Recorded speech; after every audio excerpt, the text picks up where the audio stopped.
Hello, and welcome to show number 2510 of Eyes on Success, a weekly program empowering the visually impaired with expert advice, personal stories, and the latest in technology and accessibility. I'm Nancy Goodman Torpey. And I'm Pete Torpey. This is A Blind Life. There are 1.5 million ways to be blind in this world. There's no right way. There's no wrong way. Everybody's got their own circumstances. These were mine. And today we'll be hearing about our guest telling about his journey through blindness and his professional career. Joshua Miele is a MacArthur Award-winning accessibility expert who became blind at the age of 4. We'll talk with him about his new memoir called Connecting Dots, A Blind Life, his experiences at UC Berkeley, how he came to work in accessibility, his shift from using a guide dog to a cane, and how he hopes his book will reshape views on blindness. But first, for our tip of the week. This week's tip comes from Josh Miele. And as with all of our guests, we did tell him it did not need to be related to the topic under discussion. My tip of the week is when you're making a grilled cheese sandwich, put mayonnaise on the outside of the sandwich, of the bread, rather than butter. Should I ask why? It's just amazing. It's incredible. It does the same thing as butter, but it adds more flavor. Support for Eyes on Success is provided by the Blind Institute of Technology, a global nonprofit organization dedicated to advancing accessibility and inclusion. BIT offers training programs and connects skilled professionals with disabilities to career opportunities. More information is at blindit.org.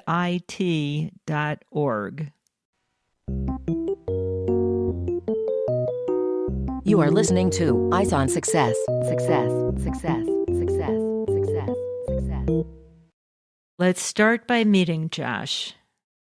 Today's guest has been with us a number of times on Eyes on Success before, and it's a pleasure to talk with him again. So, Josh, for people who may not remember you, can you introduce yourself and tell us a little bit about what you're doing these days?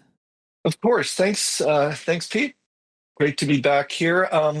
My name is Josh Miele. I am a blind designer of accessible technology. I've done a lot of fun and cool stuff in tactile maps, audio description. For the last several years, I've been working at Amazon, helping with the accessibility of various Amazon devices, Fire TV, Fire Tablet, the A-Lady boxes.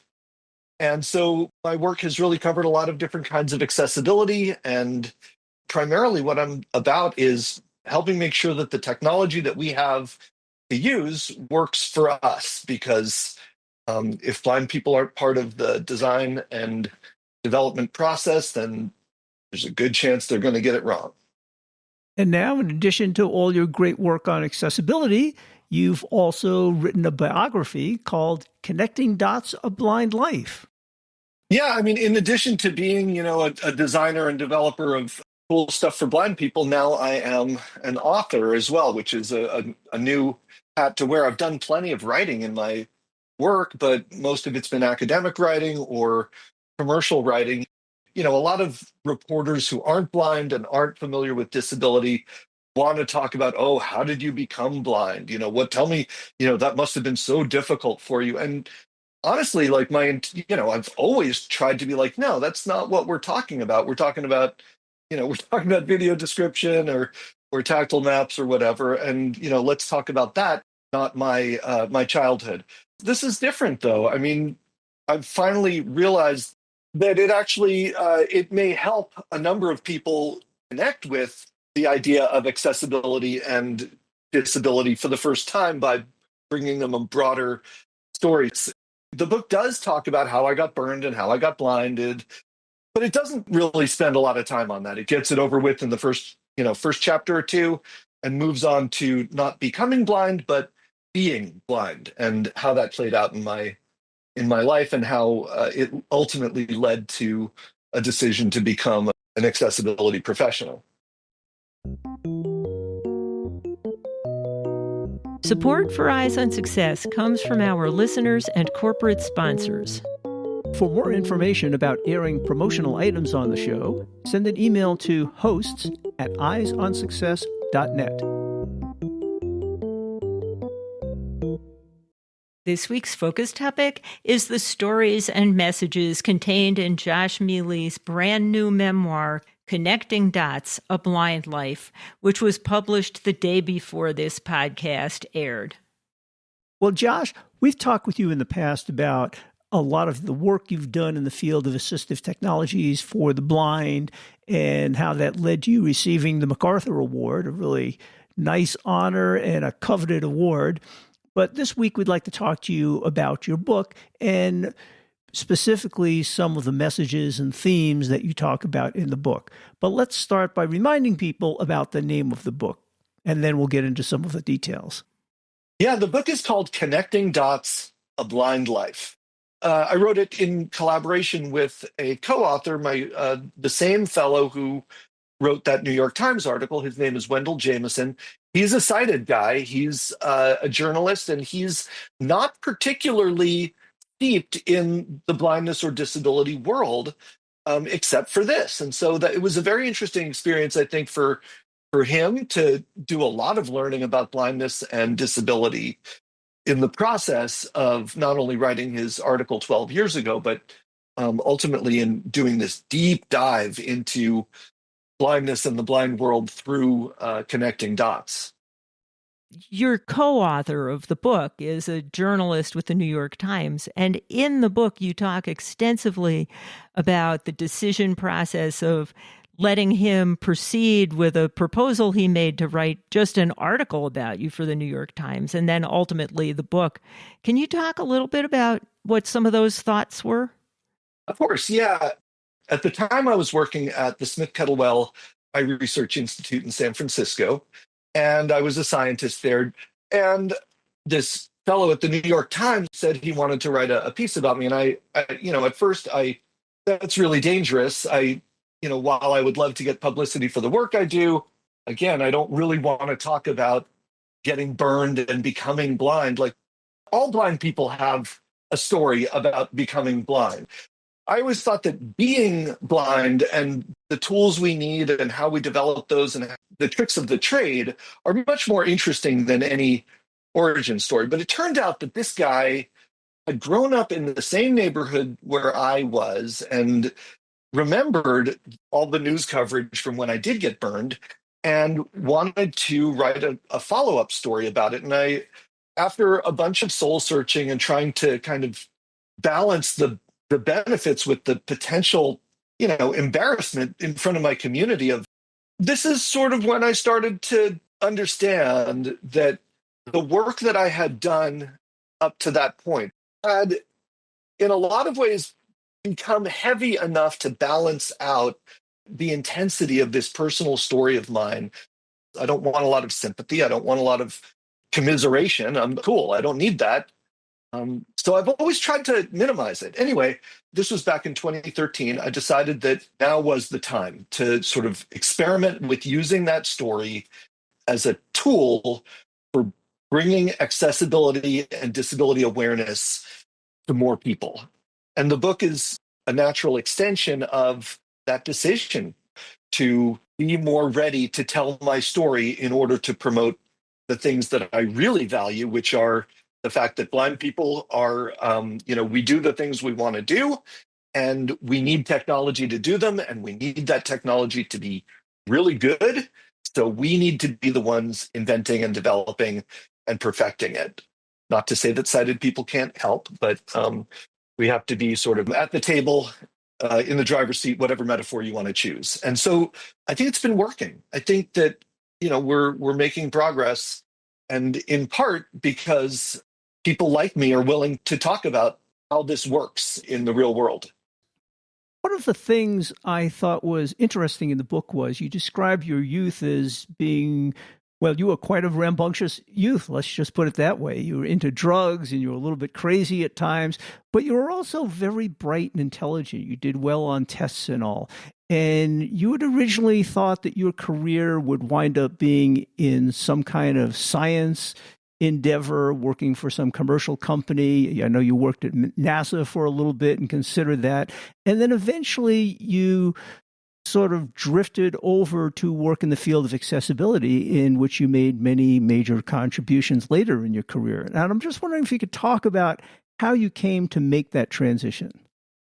Well, that's a good chunk of what the book is actually about, I think.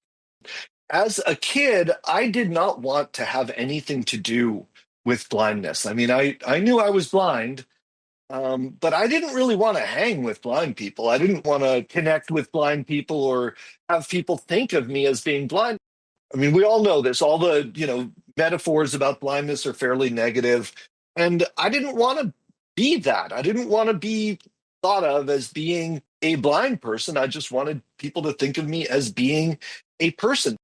I used technology, of course, for blindness. I was a Braille reader. I didn't reject the tools I needed, but I didn't want to be in the blind world. Right. You certainly didn't search out a blind culture, blind friends, and blind working environments. Yeah, more than that, I avoided it. And so it wasn't until I got to UC Berkeley as an undergraduate that I actually met an incredible group of not only smart and wonderful and loving and cool blind people, but they were funny, they were creative. This was like not the blind people I had been prepared for in my ableist mind as a kid. And this was just through sort of the disability services that Berkeley was running at the time, where they had a place for all these people to meet, share resources, et cetera. So you were just kind of thrown into that by accident, kind of. Yeah, we had a place to meet with our readers and do, keep our Braille writers in our books. And it was called the Blind Student Study Center, but we all called it the Cave. Yeah, it was through the people I met in the cave that I had a complete turnaround, a complete epiphany, and realized that blindness was not something to be ashamed of. Blindness was cool. I was in a cool, amazing community of blind people, and it was a real revelation to me. And I think that's not unusual. A lot of kids that go to college who think that they are the only one of whoever they might be, they find a whole community of folks, in college who give them a different perspective on what it means to be whatever they might have, been avoiding before. Yeah, and these kids were all bright and intelligent, just as you were, and were interested in pursuing careers. They weren't like your usual stereotype of what people consider blind people to be. Yeah, exactly. Well, I mean, we all know that blind people aren't the stereotypes of blindness, right? But, as a kid, I didn't know that. So there's this social dimension to it where I met cool blind people who I loved and were still my lifelong friends. And I was at Berkeley to study physics, which is, I know you guys are both physics people too, I think, right? Yeah, both of us. So I studied physics as an undergrad at Berkeley, and I planned to be a scientist, a space scientist. I wanted to throw rockets into space and study, planetary physics and solar physics and all kinds of stuff like that.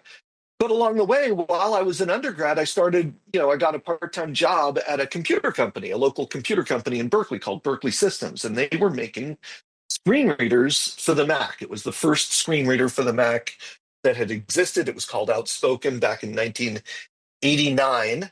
Not only was it the first screen reader for the Mac, it was the first screen reader that really gave blind people access to a graphical environment, an environment with a mouse and with that used, icons and graphics. Before that, it had all been command line stuff, all text based. Very different technologies, yes. Very different. And so I was really psyched to be kind of involved in helping with this completely new technology that was going to, really going to keep computing accessible for blind people. But it was just a part-time job. I didn't think of it as a career. But as I went through college, as I sort of kept going and got more and more involved in the work at Berkeley Systems, I realized that a lot of the people that were calling the shots in accessibility were sighted people. Not only sighted people, but sighted people with PhDs.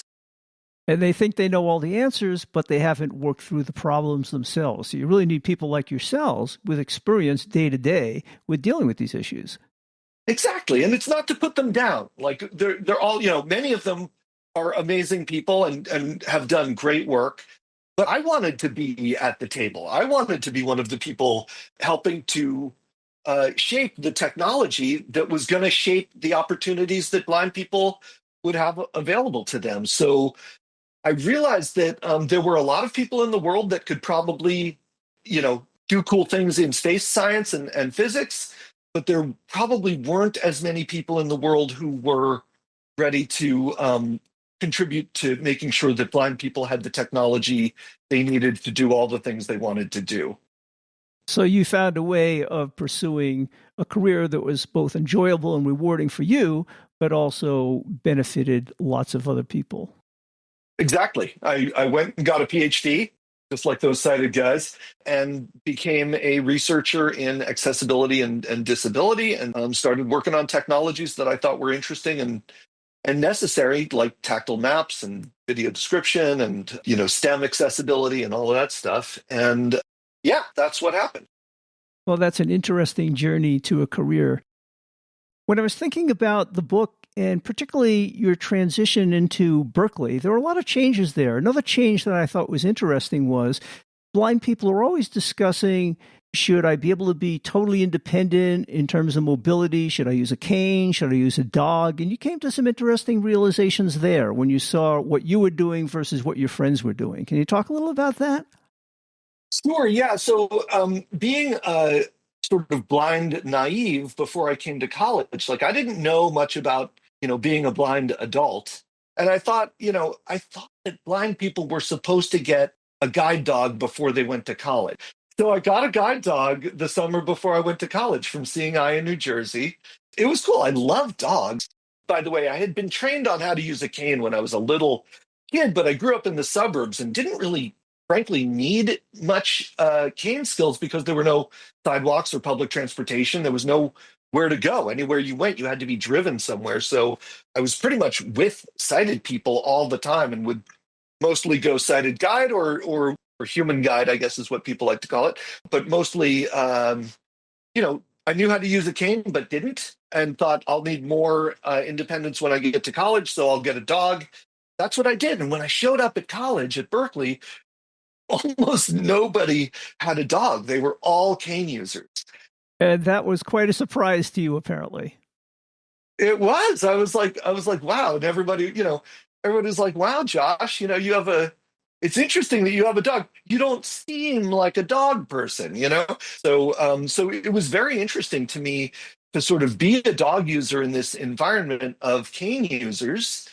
And over a period of about 3 years of having a dog as an undergrad, and having a great dog experience, I also realized that the dog was as good of a guide as he was a barrier to some other parts of the social world that I wanted to be part of. I wanted to go to concerts, and I didn't want to bring my dog to concerts because they were too loud. I wanted to go to parties, but I didn't want to bring my dog to parties because I didn't want people to feed him acid. And I wanted to go to, people's houses, and they didn't necessarily, always want a dog at their house. And while that's, might feel discriminatory, I wasn't as concerned about sort of my rights as a dog user as I was with my ability to just live my life and do my thing. Not to mention there's another mouth to feed and someone's excrement to take care of. Exactly. And, when you're a college kid, you're having enough trouble taking care of yourself, right? While I think I was a fairly responsible dog owner, I was pretty happy. As heartrending as it was, my decision ultimately was to give him back to the school, have them reassign him to someone else, and to transition to a full-time cane user, which I had been doing sort of part-time over those 3 years when I was using a dog. I had sort of picked my cane skills back up and was, learning a bunch of stuff about cane technique and methods from the community I was in. And I think you sort of summarized that there's no really right answer. It's really a matter of what people are comfortable with. Some people are more comfortable with a cane, some with a dog, and we do have options. Absolutely. And there's all kinds of reasons for both, right? There are significant benefits to both approaches to independent travel. So no judgment, but I do like the fact that I can stand my cane up in a corner and be pretty sure that it's not going to eat anybody's pizza. And these days we have even more options. A lot of technological solutions are coming about. Not that I'd rely on them totally, but they do seem to spark some interest in the community. Have you worked with any of those? In spite of the fact that I'm a technology guy, it's really hard to beat a cane in terms of simplicity, the amount of information it gives you, the high reliability, the low cost. It's just a cane is really a great piece of technology. So one other idea that comes across in the book is even shortly after you were blinded at the age of 4, you seem to really not be concerned about being blind. You just went on, you wanted to be a kid, not be bothered. You weren't really concerned about being blind, and you've kind of led your whole life that way. And I wonder if you have some summary comments you can make about that and your attitude towards being blind. Yeah, I mean, you work with what you got, and I was so little, I don't remember even wondering, like, wow, why am I blind now? Why can't I see? This sucks, I don't even remember that. I just remember being like, okay, this is what I'm doing now. Like, how am I going to do X, Y, and Z? How am I going to roller skate, down the street if I can't see, Kids are interesting that way. They don't often consider the full consequences of some of their situations. And maybe that's a good attitude to bring along and can be part of the reason for your success, right? I think it really is. And I think that a huge, kids are also extremely influenced by the attitudes of the adults around them. And if there's a bunch of adults around that are, worried about you, telling you to be careful, telling you, oh, you can't do that because you're blind. Oh, watch out, don't touch that. That's going to have a huge impact. And I am so lucky to have been surrounded by adults that either weren't paying attention or were encouraging of me to do whatever it was I wanted to do. Check it out. Yeah, kid, go roller skating. Go outside and go roller skating. See what you can do. And you were out there roller skating with no cane or anything, just using echolocation and your ears. Well, yeah, I mean, it was a fairly simple environment. I wasn't worried about any holes in the sidewalk or anything. I mean, I knew the area where I was roller skating. But I realized, in that process, these weren't nice, quiet skates like we have now. This was, in the 70s, and there were metal wheel roller skates, and they made a hell of a lot of noise. And the noise that they made bounced off all the things around me. And I was like, wow, I can hear all those things. Like, this actually isn't that hard. So yeah, I mean, I learned pretty early that you get a lot of information from your ears that people don't even necessarily notice.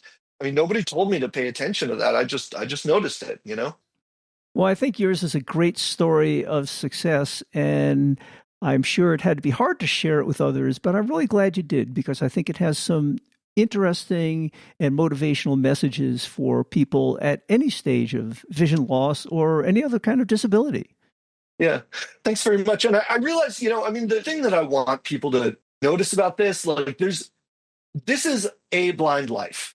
There are 1.5 million ways to be blind in this world. There's no right way. There's no wrong way. Everybody's got their own circumstances. These were mine. This is what I happened to have. This is what I did with it. And it's not to say, like, when I was a little kid, I hated people talking about Helen Keller. I was like, I don't care about Helen Keller, because I didn't want to be like, despite all the lessons and how cool I now realize she wasn't me. I didn't have her circumstances. He didn't have mine. My greatest fear is that somebody's going to hold this book up to some, tell some little blind kid, oh, if Josh Miele can do it, you can do it. Like, that's not what I want to happen. What I do want to happen is I'm hoping that people will read it and say, oh, this is not like the other blind books I've read, or for parents to read it and say, oh, this is really good. Maybe I should be giving my blind child more freedom and more flexibility, or to have teachers read it and say, these are great examples of how I can be a better teacher of blind kids in school, or how I can be better at integrating sighted kids and blind kids. There are a lot of blind books out there. I'm hoping mine is a little different. If nothing else, yours is interesting. Thank you. You are listening to Eyes on Success. Success, success, success, success, success. Now, for this week's final item, how to learn more about Josh Miele's new memoir, Connecting Dots, A Blind Life, how to get it, and how to contact him. Well, Josh, if people want to get the book, can you remind them of the name of the book and tell them where they might be able to obtain it? Absolutely. Yeah. Connecting Dots, A Blind Life by Joshua Miele. My name is spelled Miele, and it's available pretty much everywhere books are sold. So you can get it on Amazon or Barnes & Noble or any of your local bookstores. And I'm hoping that it will be available, if not now, then very soon on NLS and Bookshare. So there should be no... Oh, and for sure on Audible. What formats is it available in? Well, it's available in print and audiobook and e-reader, hard copy, hardcover, and Kindle. And as I said, I'm hoping that it'll be available as a digital book from Bookshare. And who knows? Maybe NLS will even make a Braille version available. That would be super cool. That would. If people had questions for you, is there a way they can contact you, or do you have a website? I do have a website. My website is mielelab.com. It's MIELELAB.com. That's probably the best way to get in touch with me. You can use the contact form, or all of my social media is listed there. I'm on Blue Sky and LinkedIn and Instagram and Facebook, and super interested in hearing from folks about what they think. I hope folks will write reviews on Goodreads. Reviews on Goodreads are very, very helpful, especially good reviews. So I'm hoping that this is a book that people will enjoy, and that, I've spent 3 years writing it.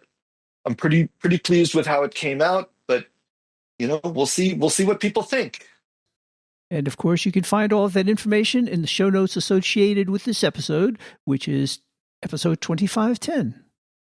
That's it for today's show. Next week on Eyes on Success, we will be doing an encore presentation of another episode we did with Josh Miele, in which we were celebrating his getting the MacArthur Fellowship and talking about a lot of the work in accessibility that he did that resulted in getting this award. So thanks for joining us this week. And if you want to hear more about Josh, tune in next week. You've been listening to Eyes on Success, hosted and produced by Nancy Torpey and Peter Torpey. You can access the full archive of previous shows, subscribe to the podcast, and much more by going to our website, www.eyesonsuccess.net. If you have questions about anything you've heard on the show or have suggestions for future shows, send an email to hosts@eyesonsuccess.net. Thank you for listening, and have a nice day.